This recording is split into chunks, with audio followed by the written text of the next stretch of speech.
Bilal itu sebenarnya nganggo sandal kayu, iya gitu. Iya. Dulu. Itu namanya bagia. Sandal. Otomatis kalau sandal yang dipakai sandal kayu mesti oh iya. Nah, tapi dia bilang, aku ini di surga dengar suara sandal baina yadaya fil jannah ketika di dekatku pas ada di surga. Qala Bilal berkata, ma amiltu amalan, tidak ada satu amalan yang aku lakukan arja dan lebih aku inginkan di sampingku min anni lam atatohar, kecuali saya ingin bersuci berwudu tahuran dengan berwudu yang sempurna fi sa'atin pada suatu waktu min lailin aw nahar, di waktu manapun di siang ataupun di malam hari, illa sholaitu, kecuali aku melaksanakan sholat bidzalika at-tahuri, dengan bersuci itu ma kutiba li an-sholiyah, ma atas sholat kutiba yang ditetapkan di atasku an-sholiyah, kemudian aku melaksanakan sholat. Kata Bilal, tidak ada satu waktu pun di malam atau di siang hari saya bersuci berwudu yang kemudian saya sholat 2 rakaat dengan wudu tersebut. Jadi Bilal itu punya kebiasaan setiap setelah wudu sholat 2 rakaat, yang kemudian sholat ini oleh para ulama fikih disebut sebagai sholat sunnah wudu. Gara-gara Bilal senang melakukan ini, Nabi itu di surga mendengar terompah, ya, mendengar suara sandalnya Bilal. Ini yang menjadi dalil dan menjadi landasan, karena ini hadis Bukhari tentang sunnahnya kita melakukan 2 rakaat sholat sunnah wudu. Makanya ketika setelah selesai berwudu, usahakan melakukan sholat sunnah wudu cukup 2 rakaat.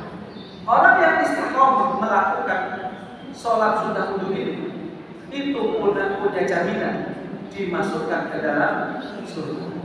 Itu artinya pahala yang didapatkan dari mereka yang melaksanakan sholat sunnah wudu, balasannya adalah ada surga. Hadisnya Bukhari. Baru fadli yaumil jum'ati wa wujubiha, utawi iku bab keutamaan dina Jumat wa wujubiha lan wajib Jumat wal iktisar lan atus laha krana Jumat wa tatayyub lan nganggo wangi-wangi wa takbir lan takbir ilaiha maring. Inilah al-sawab tabkir, bukan takbir tapi tabkir. Tengene ku main atau takbir atau tabkir. Kalau takbir itu takbir Allah Ta'ala, kalau takbir menyegerakan, bersegera ke masjid. Wa doa, bisa tulisannya takbir, tapi kayaknya takbir ya. Wa doa yaumal Jum'ah, berdoa pada hari Jumat. Wassalatu ala Nabi, dan membaca sholawat atas Nabi ini pada hari Jumat. Wa bayanu sa'atil ijabah, dan mertelake waktu ijabah. Wastihbabi iktanil dzikrillah, lan sunnah ngekeh-ngekeh zikir maring Allah ba'dal jumu'ati ing dalem sawise Jumat. Qala Allah Ta'ala, qala Allah Ta'ala, fa idza qudiyatis shalat fantashiru fil ardh wabtaghu min fadlillah wadhkurullaha katsiran la'allakum tuflihun. Fa idza qudiyat, nalikane den rampungake apa as-shalatu salat, fantashiru mongko padha bubar, menyebarlah kalian fil ardi di bumi ini. Wabtaghu lan padha amri, carilah amri sapa sira kabeh min fadlillah saking keutamaan Allah. wal qurulan koto eli sapa sira kabeh Allah ya Allah kathirun kelawan la'allakum menawa sira kabeh kudu ngene koto bejo sapa sira kabeh. Ketika sholat Jumat sudah dilaksanakan, fantasyiru fil ardi maka silakan bertebaran di muka bumi. Jadi menurut ayat ini, afdaliyah yang kita lakukan jika memang masih banyak urusan setelah Jumat, kan silakan segera beranjak. Tidak usah terlalu lama di masjid. Urusan-urusan segera dilakukan. Karena Jumat itu hari terakhir masa aktif dalam hari-hari Islam. Jadi kalau kita perhatikan, hari pertama itu namanya Ahad dulu. Kemudian hari kedua namanya Isnain dari kata tani. Hari ketiga Sulasa. Tapi orang Jawa ngomong Sulasa angel. Jadinya Selasa. Ngomong Isnain angel jadinya Senin. Arbi'ah dari kata arba'atun 4 jadinya Rebo. Khamis. Ya. Kemudian hari berkumpul, hari keenam namanya Jumu'ah. Jadi kata jamun yang artinya berkumpul. Makanya begini, kita ini ada kesalahan siklus kehidupan sebenarnya. Harusnya hari pertama itu memulai kerja, yaitu hari Ahad. Hari pertama itu hari Ahad, artinya 1. Hari Ahad harus dimulai kerja, malah preli. Ya. Hari Jumat yang harusnya kita berkumpul dengan keluarga, dengan tetangga, yang kemudian nanti melaksanakan sholat Jumat malah masih kerja. Harusnya begitu, Jumat dan Sabtu, Sabat itu ya, Sabtu itu. Kita ini Jumat yang harusnya libur masih kerja, Sabtu dan Ahad yang kita Minggu itu ya, malah prei. Nah itu sebenarnya ada kesalahan. Umum aku tadi bersih tak rubah ya. Tak rubah, liburnya Jumat kalau Sabtu. Karena yang kita pakai sekarang hari Ahad atau Minggu. Minggu itu dalam versinya Kristen sebenarnya ya. Dari seorang pendeta namanya Domingo gitu. Yang dulu jadi kalau hari Minggu itu melakukan ibadah yang luar biasa. Jadi pola kerja kita itu sebenarnya menyesuaikan pola kerjanya orang-orang Nasrani. Ya. Karena mereka di hari Minggu itu hari sucinya orang Nasrani itu hari Minggu. Hari sucinya kita hari Jumat. Kita ini mayoritas umat Islam tapi ini wong Nasrani. Makanya sudah ada di masjid aja. Lupa itu.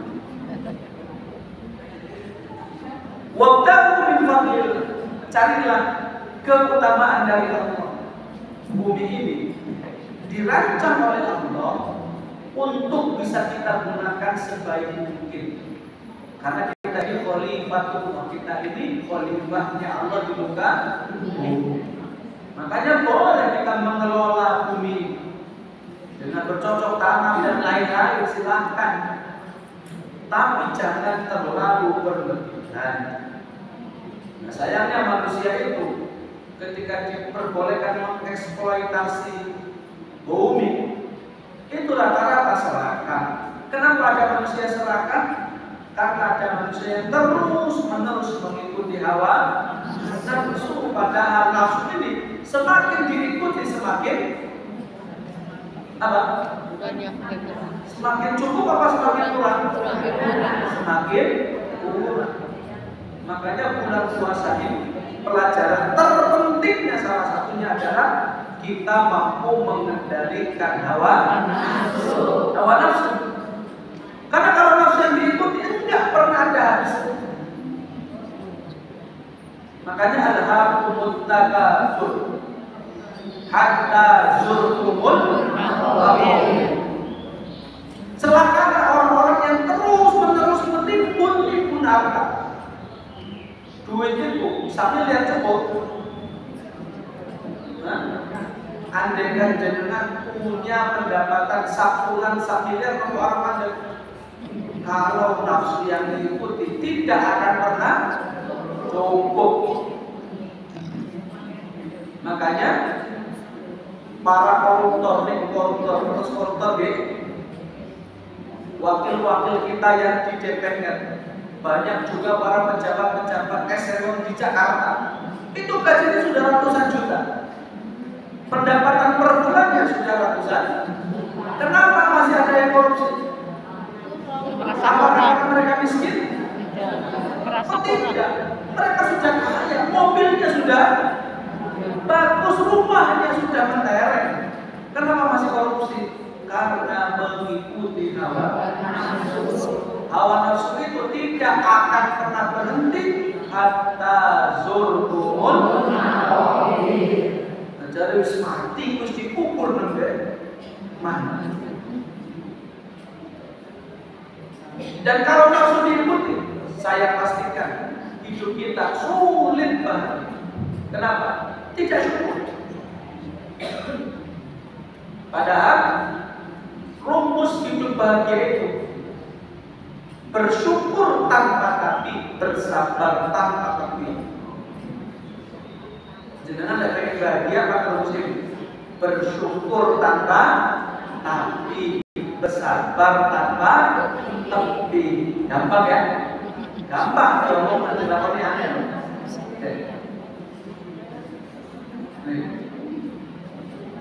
Orang yang terus mengikuti hawa nafsu, andaikan sama Allah diberi kekuatan untuk membeli ontel, sepeda ontel, ya.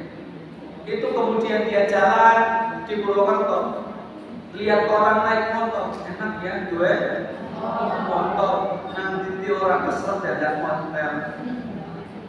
Andai kemudian orang ini diberi motor, kok kemudian nafsu yang diikuti naik motor kemana-mana dalam numpak mobil, enak ya, dari wong supir di mobil, hutan orang, hujanan, panas orang, kepanasan. Padahal ada dia bersyukur punya motor, itu kalau panas tidak kehujanan, kalau hujan tidak kepanasan. Ya. Orang yang naik motor itu kalau panas tidak kehujanan, kalau hujan tidak kepanasan. Malah mikir ya. Lah, ada orang yang terbeli mobil, bisa tuku mobil misalkan Avanza. Kira-kira mandek berapa motor yang terbeli kemarin langsung? Nah, di lampu merah, wih naik Avanza, cecere anak Alphard ya, kakak ya Alphard ya, aku punya Avanza. Andai dia punya banyak uang, nafsu yang diikuti, akhirnya ketemu Alphard, mandek berapa boleh? Dia sudah naik Alphard, ya, naik Alphard itu sudah akan naik Alphard. Kemudian ke Jakarta lewat tol, disalip kalau helikopter ya. Kalau nafsu yang diikuti mesti kepengen tuku mandek nomor. Orang bakalan mandek. Ini urung mati hatta zurtumul maqabir. Makanya manusia itu kalau nafsu yang diikuti mesti serakah, orang cukup fungsi biji,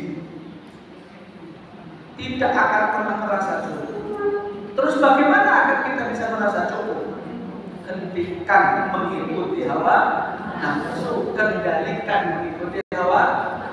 Kalau nafsu yang diikuti kelebihannya 10 berlebaran cukup. Halo, 30 dinar Ramadan betina cekot ya. Cekot ya. Paket betina teka ya. Iya, Dan bakalan cukup kalau nafsu yang tinggi itu. Nafsu ini dikendalikan. Puasa ini melatih kita untuk mampu menundukkan hawa nafsu. Karena musuh terberat kita ternyata bukan Belanda, bukan Inggris, bukan berwujud manusia, tapi sesuatu yang tidak bisa kita lihat dan dekat sekali dengan kita, yaitu hawa nafsu kita sendiri. Nah, puasa ini itu kita diminta untuk mengendalikan hawa nafsu. Apa buktinya?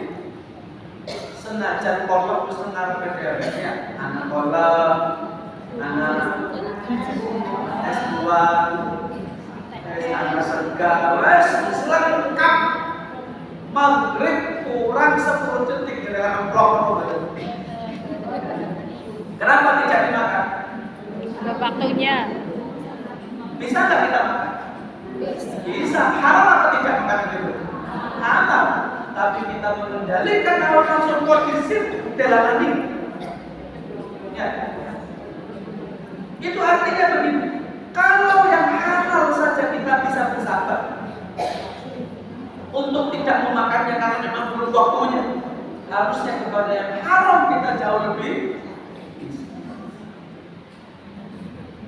Makanya ibu ini sebagai bendahara keluarga. Ya, jadi ibu jadi bendahara keluarga ya. Ya, karena ibu itu punya rumus paling jitu di dunia. Uangmu,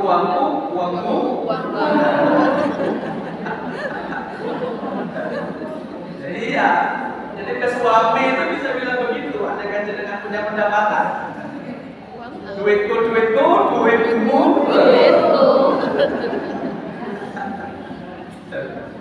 Jadi itu boleh sampai cara syariat memang begitu. Peraturannya begitu, syariatnya begitu. Itu tidak boleh kalah, harus mampu menjadi auditor terhadap keuangan keluarga.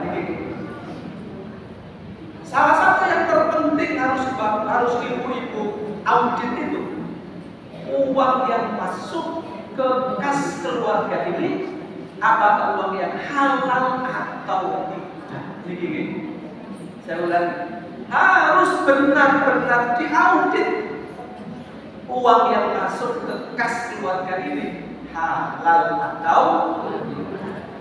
Ibu harus tahu berapa pendapatan suami per bulan. Harus tahu gaji pokoknya berapa, tunjangannya berapa, take home pay-nya akhirnya berapa. Untuk apa? Andai suatu saat tiba-tiba suami jenengan bawa duit di luar pendapatan yang biasanya, tanya dulu, Mas, ini halal atau haram? Wah, ini apa? Halal itu 10 juta di masuk. Lalu kamu kelawet orang tambah ternyata hasil mungkin. Hasil keselot judi ya. Orang penting sih penting. Itu yang baik, nggak boleh.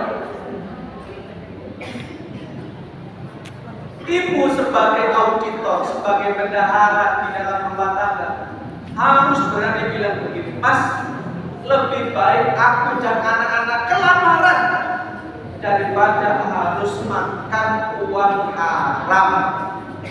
Mana orang? Iya, aku tuani. Harus berani. Andai suatu ketika suami tergoda dengan uang-uang yang gelap, yang hitam-hitam, yang dosa-dosa yang apa tadi, ibu yang harus menjadi pengendali kas keluarga dipastikan dari pendapatan yang halal. Lo maksudnya ada uang 5 juta, oh itu THR, itu gaji ke 13, oh berarti aman kalau itu aman. Ya, pastikan. Karena keluarga yang saleh, anak yang saleh dan salihah itu tidak akan tercipta kecuali makanan yang dimakan itu makanan yang halal. Karena makanan yang halal itu punya efek terhadap perilaku kita, perilaku anak kita. Kalau makanan yang dimakan adalah makanan atau pendapatan uang yang haram, sulit rasanya menjadikan keturunan kita jadi orang-orang yang saleh. Dan ciri para ulama itu adalah orang-orang yang sangat selektif terhadap uang-uang yang halal atau tidak. Dulu di Malang itu ada kiai namanya Mbah Yai Mas Duki Mahmud. Ini gurunya Mbah Yai Mansuki Mustafa. Berarti mbah guru saya. Saya ngaji sama Mbah Yai Mansuki Mustafa, Mbah Yai Mansuki Mustafa ngaji sama Mbah Yai Mas Duki Mahmud. Beliau ngaji sama Mbah Abdul Karim Lirboyo. Santri Lirboyo dan juga santri sama. Beliau ini PNS, dosen di UIN Malang.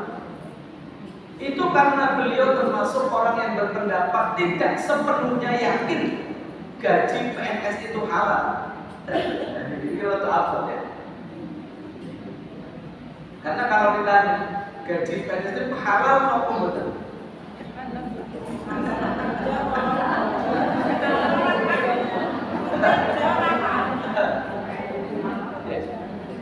Itu kiai-kiai kalau ditanya begitu, tidak ada kiai yang berani mengatakan halal juga. Kenapa? Karena gaji PNS itu digaji oleh pemerintah, yang uang pemerintah ini campur uang apa saja ada di sini.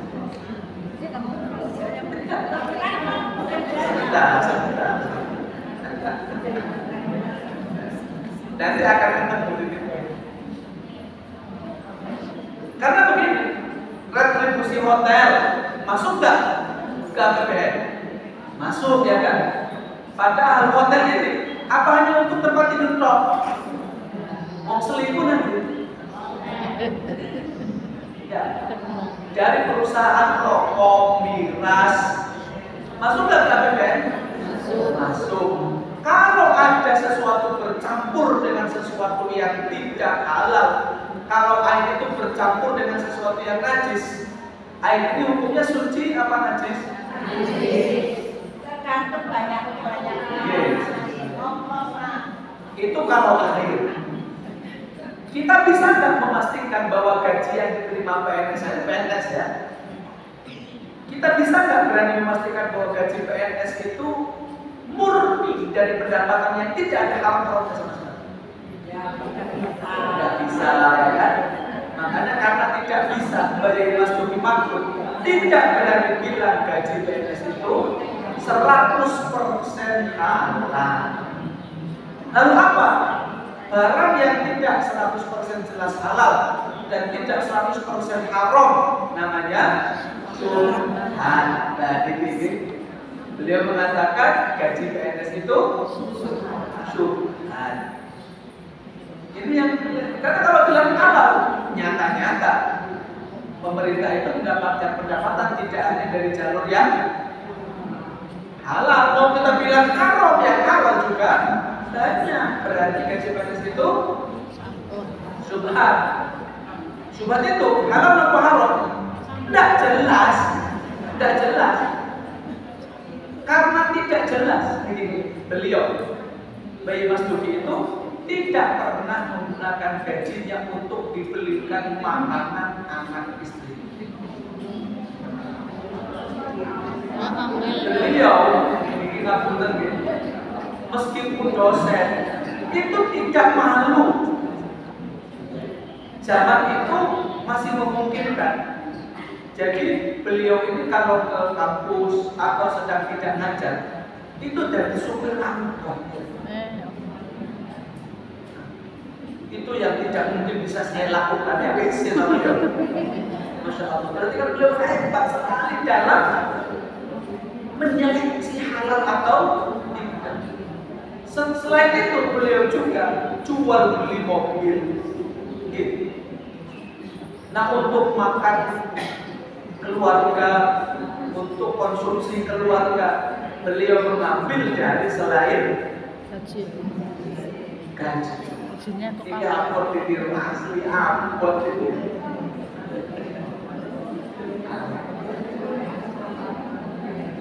Saya pernah nanyakan ke Marzuki, pripun ini ya, om saya PNS, jenengan gitu, PNS pripun? Wes imbangi dengan sedekah. Mugo-mugo, ngoten nggih.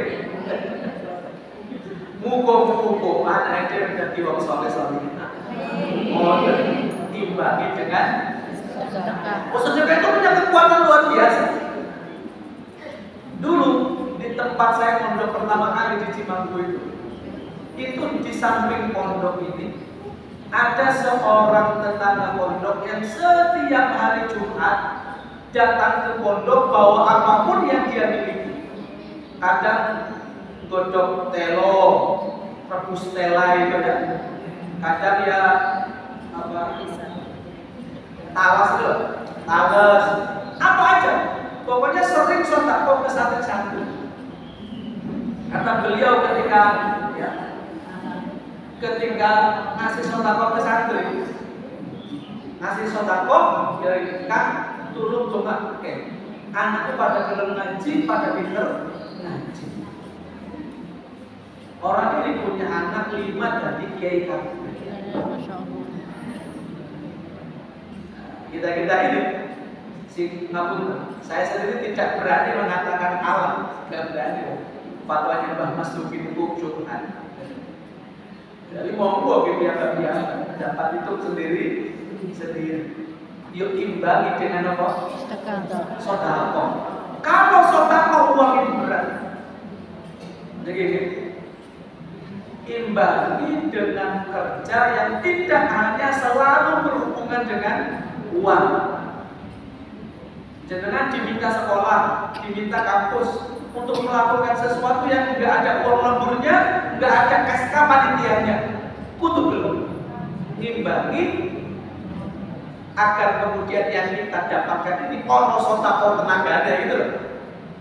Karena kamu kadang-kadang banyak di kampus itu.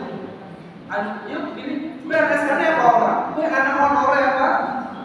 Ini kalau orang dulu. Ya. Saya termasuk orang yang disuruh kerja apapun, pokok sehat, pokok kuat, masih ada waktu diminta sama kamu kerjakan sesuatu, tak kerjakan dan tidak pernah nanya anak motor apa orang. Itu demi tadi mengimbangi apa? Iya. Kalau kemudian kita ini guru atau dosen, usahakan di luar kampus tetap ada kegiatan yang kita mulai belas orang dibayar. Oke. Oh iya. SKS ngajar saya di pondok jauh lebih banyak daripada ngajar di kampus. Di kampus itu hanya 14 SKS, 16 SKS di pondok. Saya itu ngajar sampai 24 SKS ya. Karena pagi ngajar, sore ngajar, pagi ngajar. Sedino sepinter kali pitung dina, bayangkan sudah berapa? Andaikan jenengan guru, usahakan tetap ada waktu di mana untuk luang, minum-minum murid-murid TPT, kumpul mokok di kuroto apa, wes ustadz sini kulo bantu bisa roy bangunan, paling-paling bisa roy guru TPT itu. Nah iya, 1.200 ambilkan dari itu. Nanti insya Allah dengan konversi seperti ini, itu termasuk mengikutkan kebaikan dan mengikutkan keburukan dengan kebaikan, dan kebaikan ini akan menghapus. Nah kita di dunia ini sama Allah diberikan kelonggaran untuk mengelola bumi, tetapi jangan berlebihan. Penyebabnya biasanya adalah hawa nafsu. Makanya jangan ikuti hawa nafsu. Wadkurullaha katsiran la'allakum tuflihun. Meskipun dalam ayat ini ada perintah untuk menyebar di muka bumi, tapi Allah tetap memerintahkan untuk memperbanyak zikir. Memperbanyak zikir.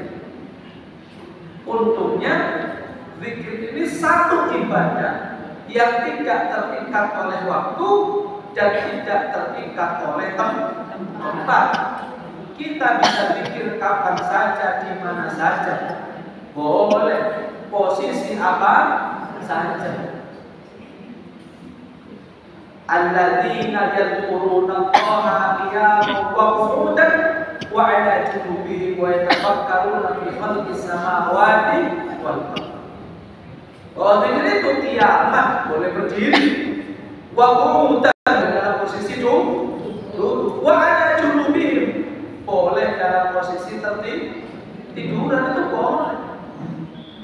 Bahkan kalau kita merujuk kepada kitab Al-Nawawi, di mana kitab itu membuat zikir-zikir mahdzurah yang dibacakan Nabi, ternyata jenis dan banyaknya bacaan Nabi setelah sholat itu kalah oleh banyaknya zikir Nabi sebelum tidur. Jadi Nabi itu jumlah dan jenis bacaan zikir sebelum tidur itu jauh lebih banyak daripada zikir sholat. Kenapa? Ya karena tidur itu jauh lebih menyenangkan daripada setelah sholat ya. Iya kan? Dimana tidur ini kondisi ruh kita, kondisi apa? Badan kita itu di luar kendali kita. Makanya tidur itu oleh para ulama disebut nisful mayyit. Separuh mati itu serenung betul. Terus daripada pada sholat ya. Makanya usahakan jangan pernah beranjak ke tempat tidur papan turun dalam keadaan yang sudah sangat mengantuk. Jangan sampai ibu tertidur lagi nyekel HP, remote, ya terturun dengan HP. Betul jenengan nonton tadi malah tipis nonton jenengan ya. Itu jelas tidurnya tidak disertai dengan doa, zikir, ampun. Usahakan minimal yang dibaca sebelum tidur itu Al-Ikhlas 3 kali. Ini dibaca. Karena ketika Al-Ikhlas dibaca 3 kali, hari itu berarti kita dapat pahala menghatamkan Al-Quran. Oh, Masya Allah. Kira-kira derajat orang yang setiap hari khatamnya Quran itu di surga kayak kapal tubuh ya. Lalu membaca surat Mu'awwidzatain, 2 surat yang melindungi, surat Qul a'udzu birabbil falaq dan Qul a'udzu birabbin nas. Kalau masih ada, silakan baca kalimat-kalimat thayyibah. Kok jenengan senang kalimat syukur baca alhamdulillah, senang kalimat pengakuman Allah baca takbir, senang mensucikan Allah baca baca subhanallah, baca auqala, baca tahlil dan bacaan-bacaan yang lain umum. Kalau kemudian pada saat mau tidur kita membaca zikir, membaca Quran, jasad kita tertidur, ruh kita terus-menerus berzikir. Karenanya orang yang tertidur karena membaca zikir itu ilernya pada karaoke. Karena yang iler jasadnya tapi zikir, tapi rohnya sedang zikir. Apalagi ini di bulan puasa, usahakan perbanyak zikir tanpa batas, sholawat sebanyak-banyaknya, ingat kepada Allah sebanyak-banyaknya. Karena zikir ini satu ibadah yang tidak dibatasi berapa jumlah. Pokoknya terus menerus zikir. Biar apa? La'allakum tuflihun. Falah dalam bahasa Arab itu artinya banyak. Yang paling sering kita dengar itu hayya 'alal Salah. falah, Bahagia. hayya 'alas shalah, hayya 'alal falah. Ayo sholat, ayo Sampai kemenangan. Kebahagiaan. mencari kemenangan, mencari kebahagiaan, mencari kesuksesan. Faham itu? Satu makna yang di atas makna bahagia. Jadi bahagia itu bahasa Arabnya faroh. Faroh itu artinya bahagia. Nah di atas bahagia itu namanya falah. Bahasa kitanya bejo. Bejo ini selalu beruntung apapun keadaan. Iya. Makanya qad aflahal mu'minun alladzina hum fi shalatihim khashi'un. Betapa beruntung, betapa sangat bahagianya orang-orang mukmin, yaitu mereka-mereka yang kalau sholat mereka sholat dengan khusyuk. Nah, ternyata ketika saya cari korelasi hubungan, itu hampir semua ibadah itu akan mengantarkan kita kepada kebahagiaan. Makanya gini, hayya 'ala sholat, ayo pada sholat, hayya 'ala falah, ayo pada bahagia. Jadi kalau ada orang hidupnya kurang bahagia, itu harus dan patut dipertanyakan ibadah sholat. Karena harusnya orang itu kalau berhasil melaksanakan sholat, maka orang ini hidupnya akan bahagia. Karena jelas hayya 'ala sholat, hayya 'ala falah. Kok ada orang sudah sholat belum bahagia? Itu yang salah sholatnya apa orangnya? Orangnya. Yang perlu dievaluasi, yang perlu dikoreksi, dipertanyakan.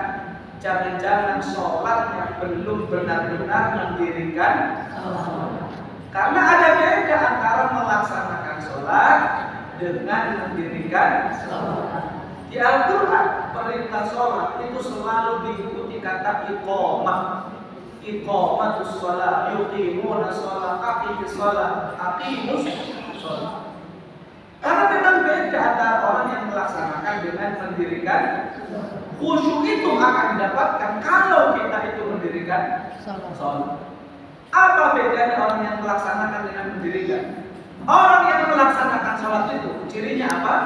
Dia akan mencari tarawih yang paling cepat ya. Kok goletane malah golet sholat yang paling cepat? Itu tandanya dia baru melaksanakan sholat. Iya. Karena harusnya orang itu ketika iqamatus sholat, dia akan benar-benar menikmati sholat sebagai sebuah pertemuan antara dirinya, komunikasi, pacaran karo Gusti Allah. Wong pacaran sak jam suwe nopo mboten? Iya. Orang itu kalau pacaran dolan batu raket mulai jam 09.00 sampai jam 3 ke sing kurang ya. Nggih. Pengalaman. Mboten pengalaman. Pengamalan. Itu kira-kira tidak lama. Karena orang yang jatuh cinta, dunia serasa milik berdua, yang lain mau terang apa?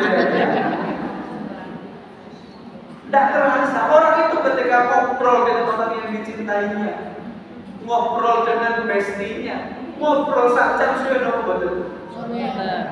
Enggak terasa ya. Jadi besar maghrib ya yuk. Orang terasa kalau kita ngobrol orang yang nyambung ya. Ngobrol dengan orang yang kita cintai, itu tidak terasa. Apakah ini mau sedang jatuh cinta? Orang jatuh cinta itu apa-apa terasa indah. Ya, ayah terasa. Katanya begitu kan? Sama para nabi, para sahabat, para ulama-ulama di masa lalu itu yang sudah menemukan munajat kenikmatan di dalam sholat. Itu sholatnya lama luar biasa. Nabi itu kalau dia mulai rakaat pertama kira-kira 6 juz, rakaat kedua 5 juz, rakaat ketiga 4 juz. Begitu. Itu yang kita itu, kok sih bisa selama itu? Ya karena kita belum merasakan pacaran sama Gusti. Belum menemukan itu. Oh kita ini derajatnya baru sedang menuju melaksanakannya, menuju mendirikan sholat. Ciri orang itu melaksanakan sholat itu kalau sholat, surat yang dipilih surat yang viral, surat favorit, yaitu 40.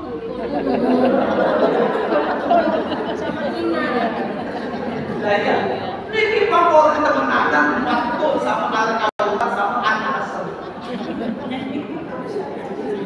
Kawin suku tekan suku mati dan orang kuliah kurbu orang kawin suku mati. Andalan. Jarang-jarang sholat pakai wasyamsi, al-a'la, an-abaran.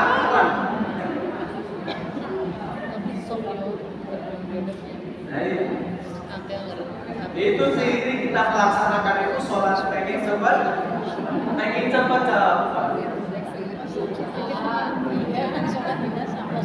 Nah iya kecuali sholat duha baru itu wasyamsi dengan duha mungkin. Tapi kalau buru-buru di boten ya soket kuliah Arab. Iya baiklah. Padahal semakin kita mendekat dengan Allah, kira-kira semakin bahagia atau semakin susah? Iya, iya. Itu yang saya bilang, korelasi ibadah dengan bahagia itu ada di sini. Puasa itu sholat. Nabi itu bilang begini, wa ju'ilat qurratu 'aini fi sholat. Dan dijadikan kebahagiaanku itu berada di dalam sholat.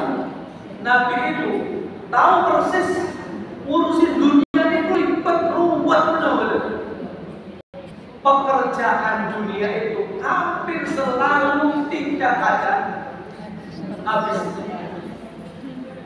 Saya mengira bahkan Rampung pada langsung ya. Ternyata pekerjaan itu ketika satu selesai datang, pekerjaan yang lain selesai datang, begitu bertubi-tubi tidak pernah ada selesainya. Wakil semester, ternyata bersemester anak semester. Terus menerus begitu ruwet teman-teman dunia itu ya. Dunia itu orang jangankan orang lain, diri kita sendiri saja kadang-kadang ruwet ya.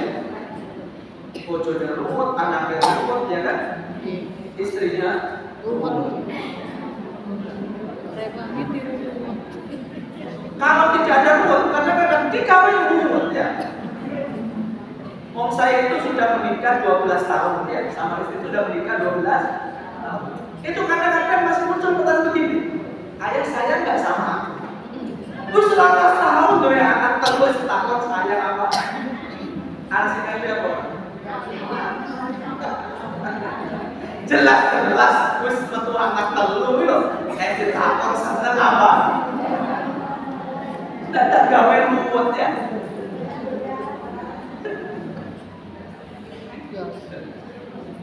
Umat ini kadang memang ada ruwet dia. Sering kali kami ini para suami itu diminta untuk mengerti apa isi pikiran istri. Kami ini bukan dukun ya, yang bisa membaca pikiran orang. Nopo contohnya, ada orang begini. Bunda makan apa? Terserah. Ya. Jangan apa? Terserah. Mikirnya kami kalau terserah berarti terserah betul. Tapi ketika misalkan saya ajak makan bakso, yo nggak bakso, yo katanya terserah, ya tapi nggak bakso. Ya udah ayam goreng ya, enggak mau ayam goreng, lo katanya terserah, tapi nggak ayam goreng. Nah ini kadang ribet begitu ya. Belum lagi kadang begini, lewat gor, kan gor itu kan banyak apa? Makanan. Nah, tempat makan. Itu saya kadang lewat situ ketika belum puasa siang-siang itu istri nanya begini, ayah nggak lapar? Oh memang saya tidak lapar ya saya jawab. Ya, tekan rumah langsung boleh disegaya. Saya kurang awal-awal dulu kurang cukup mengerti bahwa ternyata tidak semua pertanyaan itu adalah pertanyaan. Jadi pertanyaan istri saya tadi, ayah tidak lapar. Itu kalau diterjemah, ayah tidak lapar, ayo makan. Terus kok dunia itu ruwet ya? Makanya Nabi itu ketika ingin menemukan santai, rileks, Nabi itu sholat. Wajah ilat qurratu aini. Puasa itu juga jelas dalam hadis Bukhari Muslim. Allah lewat hadis Qudsi mengatakan lis-shaimi farhatan. Orang yang berpuasa itu akan mendapatkan dua kebahagiaan. Farhatun inda fitrihi wa farhatun inda liqa'i. Yang pertama, orang puasa itu akan bahagia ketika berbuka puasa, dan yang kedua akan bahagia kelak di akhirat bertemu langsung dengan Allah Subhanahu. Berbuka itu satu waktu yang sangat kita nantikan ya. Wong Indonesia itu terkenal jam karet. Rapat undangan jam 8 tekannya. Ini curhat atau pengalaman? Biasa itu Indonesia itu terkenal jam karet. Satu-satunya orang Indonesia yang mesti tepat waktu itu hanya berbuka puasa.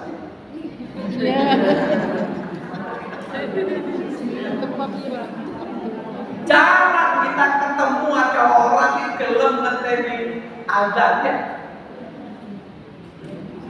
Satu-satunya azan yang kita rindukan segera datang itu hanya azan maghrib di bulan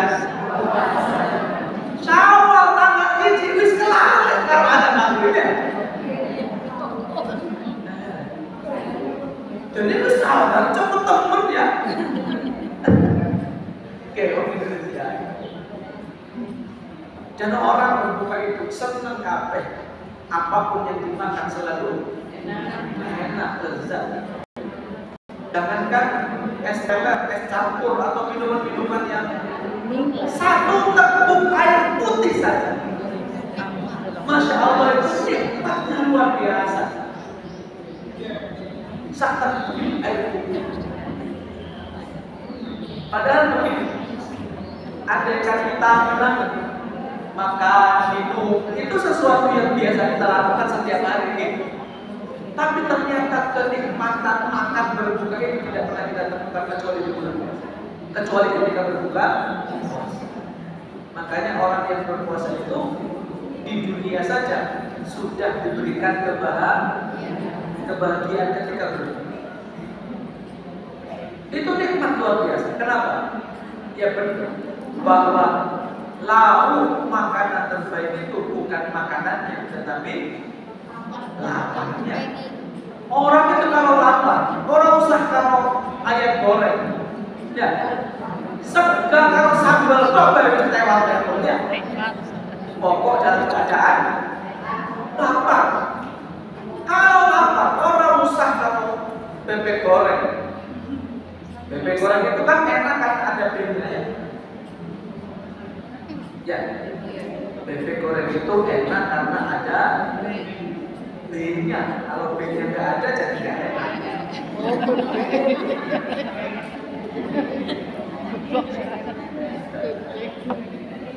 Nggak usah sama bebek goreng, ya. Cukup ya.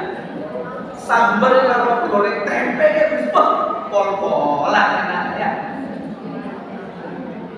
Makanya kita bahagia sekali ketika bertemu dengan nasi di buka puasa bulan Ramadan. Dan nanti yang akan membuat kita bahagia itu saat nanti di akhirat kita akan dipertemukan langsung dengan Allah Subhanahu. Sebelum itu orang yang puasa ini diberi fasilitas VVIP, very important person, karena masuk surganya saja melalui pintu khusus namanya Ar-Rayyan. Ya.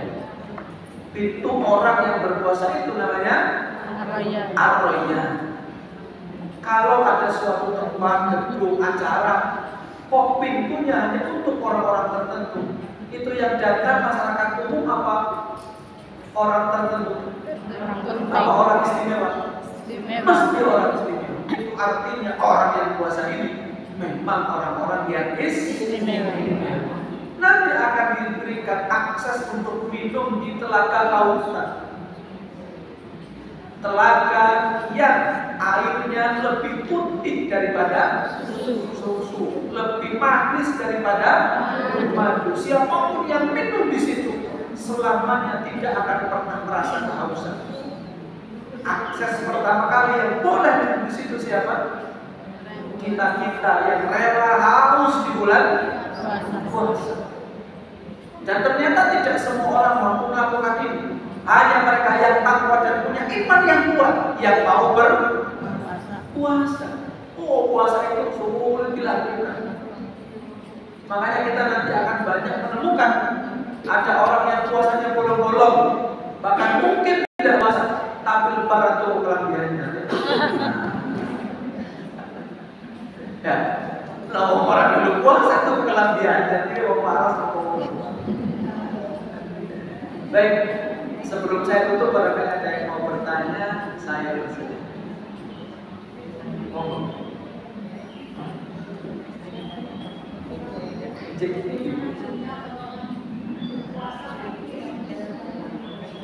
Tidak. Puasa tapi bukan sholat. Puasanya sah. Puasanya sah, tapi dia berdosa karena tidak sholat. Sama, kalau orang itu sholat tidak puasa gimana? Dia sholat sah. Karena puasa dengan sholat ini dua kewajiban yang berbeda, yang dua-duanya wajib dijalankan. Rukunnya berbeda, syaratnya berbeda, tata caranya berbeda, sehingga semuanya harus dilakukan. Sholat tok orang puasa ya salah, puasa tok orang sholat ya salah. Apa mending dia orang sholat ya orang puasa? Tambah parah mana? Double dosanya. Dosa karena meninggalkan puasa, dosa karena meninggalkan sholat. Terus mana yang terbaik? Ya yang puasa ya sholat. Yang rontok apa? Ya sing puasa tapi orang sholat, atau sholat tapi orang puasa. Sing paling elek sing orang puasa, sing orang sholat. Jadi begitu. Ada lagi? Tapi puasanya nggak dapat pahala. Puasanya nggak dapat pahala. Puasanya nggak dapat. sahur. Puasa bukan sahur. Sahur. Puasa tapi bukan sahur. Kencol ya. Lesu. Sahur itu hukumnya sunnah. Hebat. Sahur itu hukumnya sunnah. Kok ada orang puasa bukan sahur? Puasa sah tapi letih lemes lesu. Boleh saja. Kok kalau kita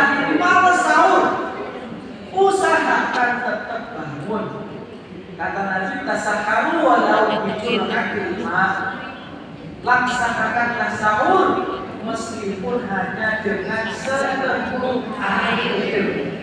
Dengan begitu kita sudah melaksanakan sunnahnya sahur. Kenapa? Sahur ini waktu afdol, waktu utama. Ya.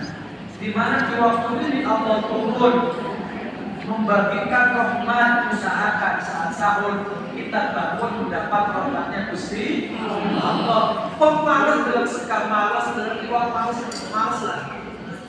Yang minum satu teguk air itu sudah termasuk melaksanakan sahur. Lebih utama mana? Lebih utama orang yang puasa tanpa sahur dengan puasa plus sahur. Tentu lebih utama orang yang puasa plus sahur. Yang puasa tapi tidak sholat, puasanya sah tapi itu dapat pahala apa tidak? Yang membatalkan pahala puasa itu bukan tidak sholat, ngomong dusta. Itu akan berpahala asalkan dia tidak melanggar yang membatalkan pahala puasa, dia tetap mendapatkan pahala puasa. Tapi dia berdosa karena meninggalkan sholat. Kan dua hal yang berbeda. Dua hal yang berbeda.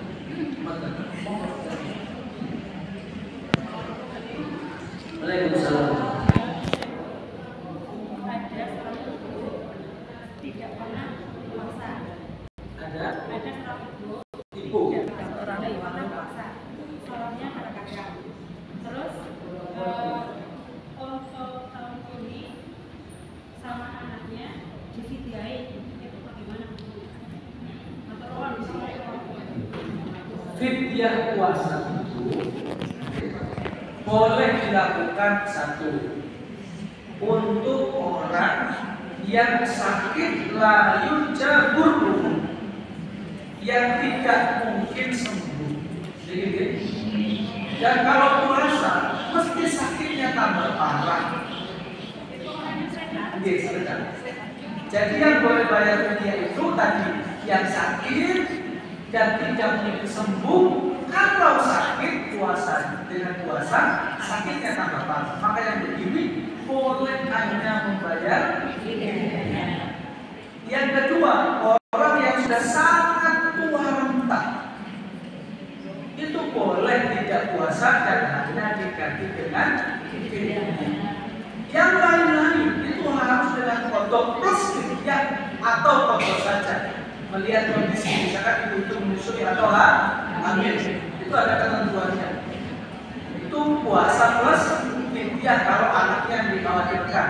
Tapi kalau ibunya yang tidak kuat, hanya membayar kodok. Kita contohnya, ada ibu hamil, kata dokter, Bu, ini atas pemeriksaan saya sebagai dokter kandungan, ini janinnya melemah, janinnya tidak tumbuh dengan baik, maka sebaiknya ibu nggak usah puasa. Sebenarnya kalau puasa ibunya kuat, sehat, tapi mengganggu janin, maka yang begini nanti wajib kodok plus bayar. Tapi kalau yang nggak kuat ibunya, yang nggak kuat itu ibunya, janinnya aman-aman saja, yang begini hanya wajib kodok. Atau ada orang pekerja tunggal, pekerjaannya berat, ngecor, tukang batu, berat sekali. Sebenarnya sudah sahur, tapi orang mokel datang mulai mati ya. Yang begini dipersilakan mokel, tidak puasa, nanti wajib kodok. Kalau ada orang normal, ada orang normal kok tidak puasa hanya dengan fidyah, tidak boleh, tidak boleh. Sebab kalau hanya boleh membayar fidyah, kan orang sugih ya. Sekali fidyah hanya 6 on atau 8 on. 8 kali 30 itu hanya 24 kilogram. Wes aku tak bayar beras baik selawe kilo rasa puasa. Ya enak aku pengen ya. Uang paling-paling sekitar 300.000 ya. Atau 400.000, lu enak bayar 400.000 kasihkan orang fakir miskin, sahuran orang puasa, enak banget ya. Dan di wong sugih cukup bayar 400 orang usah puasa. Nah terus gimana? Wajib dikodok. Orang yang meninggalkan puasa bukan karena alasan-alasan tadi, ketika ditinggalkan wajib dikodok. Jaga tahu. Bolehkah puasa dikodokkan oleh keluarganya? Misalnya bapaknya bulan puasa nggak puasa sampai dia meninggal dikodok oleh anaknya. Ketika ada orang tua yang meninggal masih punya hutang puasa, itu yang wajib mengkodokkan ahli warisnya. Misalkan punya hutang puasa 5, anaknya 5, ya bisa diisi. Ya. Menurut sebagian ulama nggak cukup. Meskipun ada yang mengatakan kalau sudah meninggal cukup hanya diganti dengan cukup diganti kalau sudah meninggal. Tapi yang utama tetap membodohkan ahli waris. Tapi ahli waris ternyata pada orang puasa ya wis ahlinya habis. Ganti saja dengan fidyah. Jadi fidyah ini sebenarnya oleh sebagian ulama dianggap untuk bermasalah. Kenapa tadi kepengen jadi wong sugih iso untuk surga ada dengan fidyah tadi. Makanya tidak dijadikan sebagai pilihan utama. Ya, itu ia dilakukan, tapi tidak sebagai pilihan utama. Karena kalau utama, nanti orang berlomba-lomba, ya, terus kalau saya sholat nanti mau bayar, ya, aku sedikit, malas sedikit, semacam meriah sedikit, orang sholatnya sebanyak berarti itu kan ya, kok bayarkan fidyah, ini ada di wong suwi kan, betul. Cakap?